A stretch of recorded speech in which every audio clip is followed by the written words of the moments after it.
Hi, welcome to the Pursuit of Truth.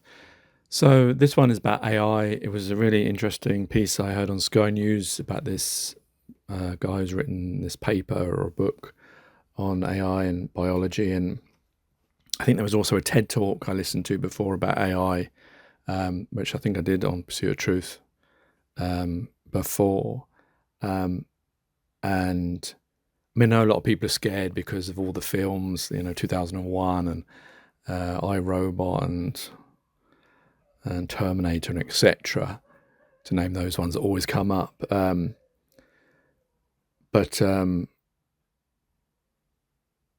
it seems like the advantages, the problem is with all of this is human interaction. Like I'm sure lots of things have great advantage, but there's lots of things, like chemistry is an advantage because it helps us be able to mix chemicals to find cures and things. But also it makes people to mix and make gunpowder or nuclear bombs.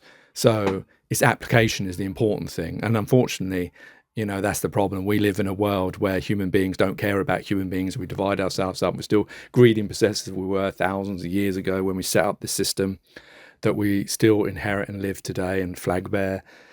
And yeah, I get all that, but the potential, and I think this will come either way of like AI being able to do all these things. They will still need us to applicate them, and hopefully this will set us free, as I've often talked about. And I think in that TED talk talked about that our energy could be put elsewhere because we still exist unless they eradicate us because they see that us as the problem, which, I guess, that would be a great wake-up call for us, creating our God to Judgment Day for us. But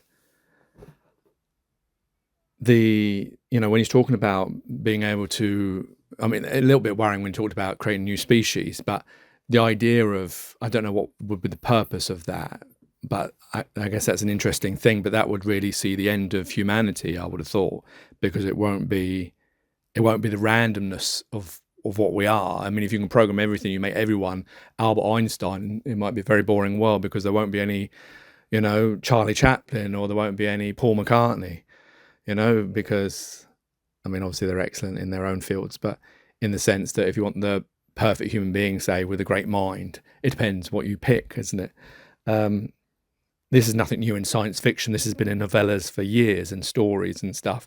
It's just now we're seeing the realization of that in the next 50, 100 years, maybe even less time than that.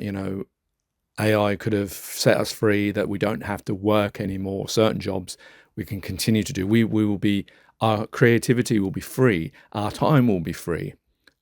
I wonder what kind of world that would be for us. We're going to look back at this world and be like, whoa, why all those human beings, their worlds were prisons, and not realizing, no, that wasn't prison, that was freedom. We all thought we were free, and we were to a certain extent, except all the rules and obligations that we inherit. And, our mind is mapped into through schooling and peers and education and etc. That time where we'll be free, we can wake up. Everyone, diseases can be eradicated because we won't need money. We won't need competition because AI won't, well, hopefully it won't have that in it, but I'm sure it will. That be the problem. You make this AI is the British AI, the American AI, the Chinese AI, the Russian AI. Hopefully AI will see past those borders and think, well, why are you doing that? Because you're not actually conducive to you as a species. You're much better working together rather than these unnecessary things from the past. Hopefully it will educate us. It's funny that we have to build something to tell us what we've builded and filled full of all our information for it to tell us that, yeah, the way you're running things is really rubbish. And look, I can cure all these things for you because I can see everything. And maybe you'll listen to me, even though there's been lots of authors and lots of human beings that have stood up and said exactly the same thing. But it's a bit like that when you as a parent, you tell something, but then their friend says the same thing and they follow it. That'd be what it's like. But yeah, imagine that kind of life where you can travel, do whatever, you can create things. There won't be, those loved ones won't die unnecessarily or early. There won't be suffering. There won't be wars, because what will we fight about? No, I'm living in cloud cuckoo land. There's no way that AI will be mapped to how I would like the world to be. It's going to be the same world with the same restrictions. It's just AI will be doing the labour side of it. But I can't believe that if that doesn't happen, that it won't awaken people to think, well, wait a minute, we can't sustain this, because if everyone's out of work or majority's out of work, well, what are you going to do? Unless you're going to just print money and give them money, like some countries do that. I mean, you might as well just get rid of the money then, and then that will hopefully open our minds to the that we can run a world, through AI can run those factories for us, and then what all we can do. That capacity that won't be wasted on doing unnecessary tasks. Anyway, I thought it was really great on Sky News. Here it is. Take care, take it easy, God bless, and peace. It's time to talk about AI once again. There's a lot of fears out there and some hopes as well. Yesterday, you might have seen, or earlier this week, an essay that's gone somewhat viral about the potential bleak impact that AI might have on our futures. And it could be arriving sooner than we all expect. We're joined by Adrian Wolfson, the author of On the Future of Our Species. It's a book he's written recently just come out. Adrian, great to have you with us. Thanks so much for joining us. Well, thanks for having me, Sophie. Thank you. I mentioned a viral post there, but I guess more importantly, your take is that AI's impact is going to be as seismic as we could possibly imagine, but ultimately a positive one. Yeah, my take is slightly different because my book on the future of species really looks at how we can use AI to unpick the generative grammar of life itself, the language of life, because life has a language just in the same way as a grammar, just in the same way as German has a grammar or French has a grammar. And if we can understand that grammar, we can become authors of life.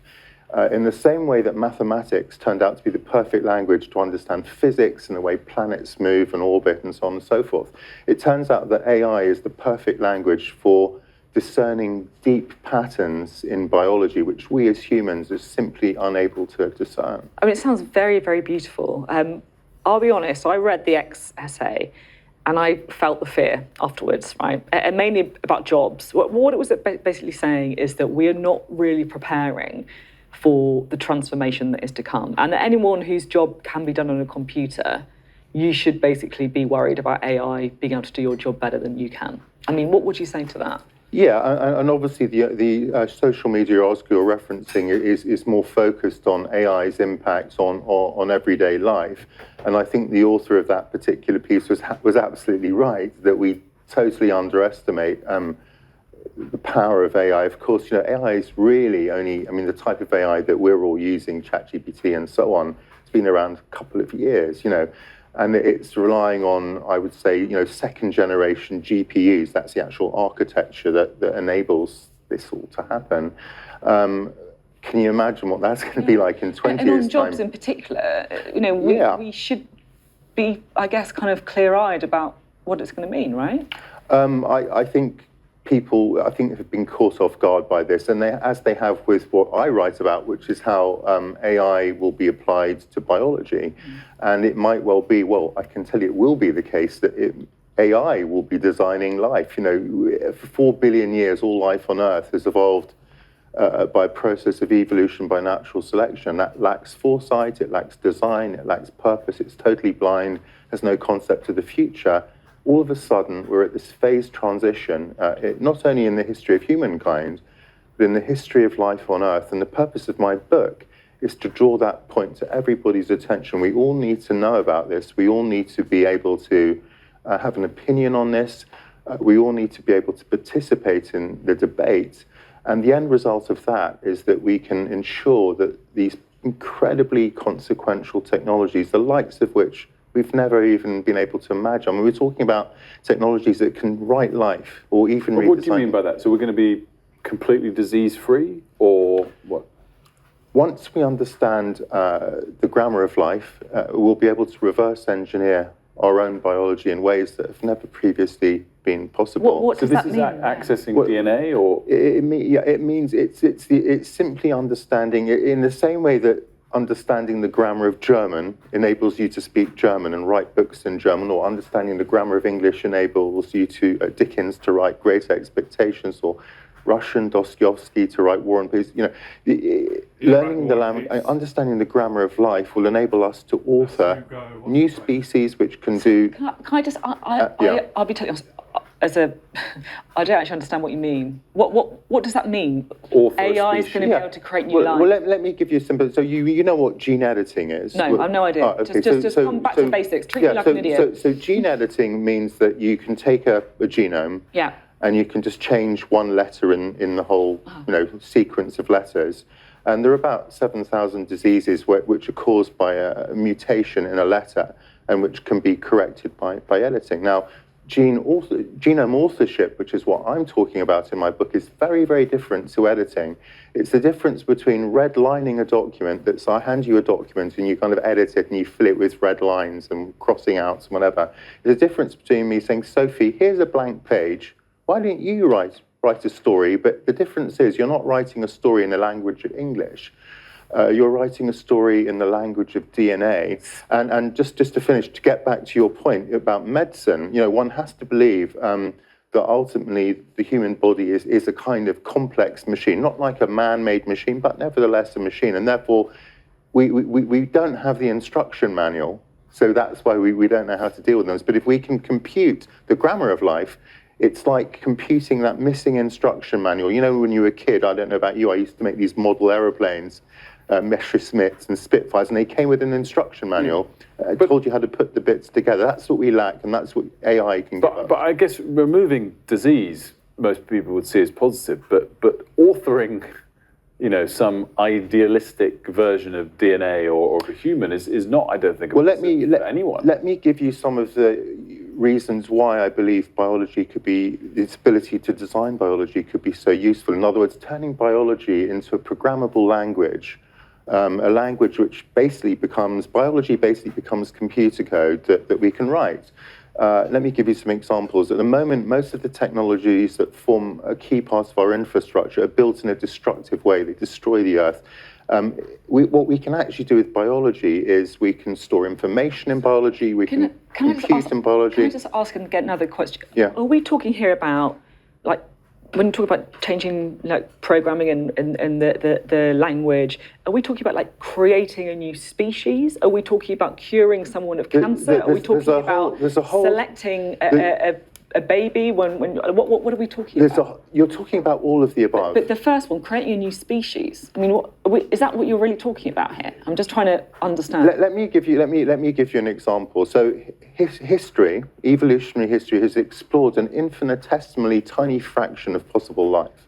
Just imagine that history had taken a different turn and evolution had never discovered the potato or maize or rice or oranges or lemons. About what AI can do in the future. You're talking about designing a new species. I'm saying that it sounds a bit like Frankenstein's. I'm saying that there are species out there that history forgot, just as valuable as rice or rubber plants or potatoes or maize, which could have incredible utility for human beings, which have never been discovered because evolutionary history never had a chance to get there. Well, because it never existed. Because they've never existed. And using AI, I believe that one day we'll be able to map out this space of possible species, and they're real. It's like real estate in a sense, just like America is on the map or Africa is on the map.